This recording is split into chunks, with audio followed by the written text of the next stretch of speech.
Mi mislimo, da je ključno in takoj, da se vzpostavi mreža. Posebno pozornost potrebuje primarno zdravstvo. Zato, ker če bomo imeli zadosti zdravnikov, ki se bodo lahko časovno primerno posvetili svojim pacientom, to je najbolj racionalna medicina. Če pa ima danes zdravnik 5 minut, 7 minut za svojega pacienta, ki je lahko zelo zahteven, nek starostnik z večjimi boleznimi in si ne mora zaradi mase ljudi, ki so pred vrati, dovoliti, da se temu človeku posveti, je to seveda škoda. In kaj tak zdravnik naredi, v stiski, da bi pomagal, mogoče tudi naroči kakšno preiskavo preveč. In že imamo nekoga, ki čaka v seznamu na čakalnih listah. Torej, ključno je, da bodo splošni družinski osebni zdravniki in ostali zdravniki primarnega nivoja razbremenjeni v smislu števila obravnav. Obravnava mora biti kakovostna, primerna temu pacientu, ki je pred njim, ne sme biti časovno tako limitiran, kot je danes. To moramo seveda tudi potem ustrezno finančno ovrednotiti. In to je že prvi ključ k rešitvi. Torej, primarna mreža, tudi periferija, ki ima slabšo dostopnost do tudi družinskega zdravnika, to potrebuje. Vsi zdravniki bi žal radi ostali v velikih centrih, ampak tukaj je enostavno ukrep. Že mnogo let nazaj, malo višja stimulativna plača, recimo nekoga, ki je pripravljen iti nekam na podeželje, ker je tam delo mnogo težje in še bolj odgovorno, ker nima vsak hip pri roki kolega ali bolnišnice ali urgentnega centra. To je ena od pomembnih stvari. Druga je, Slovenija še vedno ni naredila celovite mreže. Ne za sekundarni nivo, ne za terciar. Mi nimamo mreže in nimamo enakomerne razporejenosti določenih specialnosti po celem terenu. Se pravi, mreža je osnova, da bomo lahko planirali tudi potem kadre. Mreža pa seveda tudi ni nekaj fiksnega, to je nekaj dinamičnega. Čez 5 let bomo videli, da rabimo malo sprememb v mreži, ker imamo geriatrijo, ker imamo starostnike, rabimo zdravnike, ki bojo to področje obvladovali. Torej, zdravstvo je treba načrtovati na dolgi rok in ne samo gasiti požara. Torej, mreža je ključna. Drugo je, seveda je treba pristopiti k spremembi delovanja javnih zavodov. Javni zavodi morajo biti bolj avtonomni. Ni način, da pride minister in menja svete zavodov in menja direktorjev.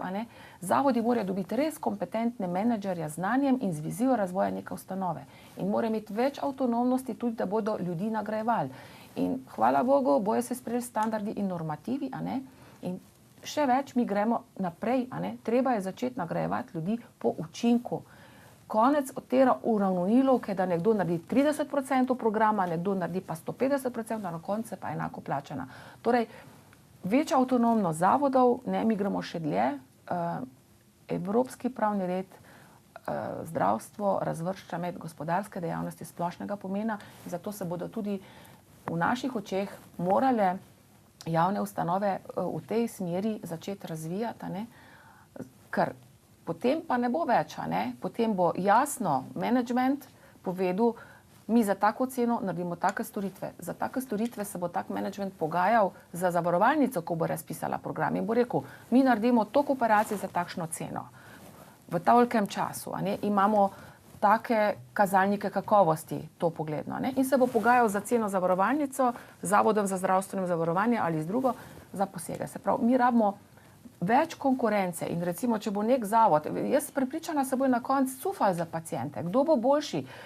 Kdor bo boljši, bo tudi razpolagal z višjimi finančnimi sredstvi in bo lahko dobre ljudi nagrajeval. In če bo neka klinika, neka ustanova imela blazno dobre reference, bo začeli prihajati tudi ljudje iz tujine.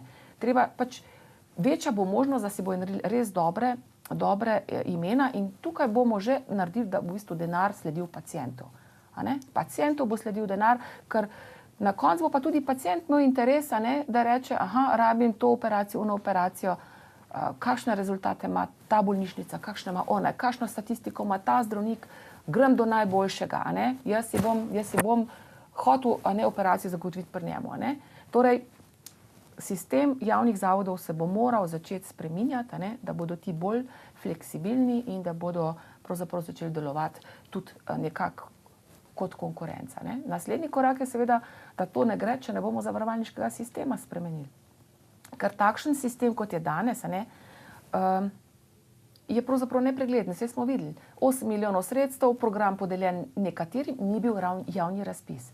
Torej, zavarovalnica mora imeti interes, da za svoje zavarovance spet izpogaja najboljše cene in da ona, ko ponudi zavarovanje, reče, ja, pri našem zavarovanju, pri naši zavarovalnici boste imeli pa operacijo kolena v 4 tednih.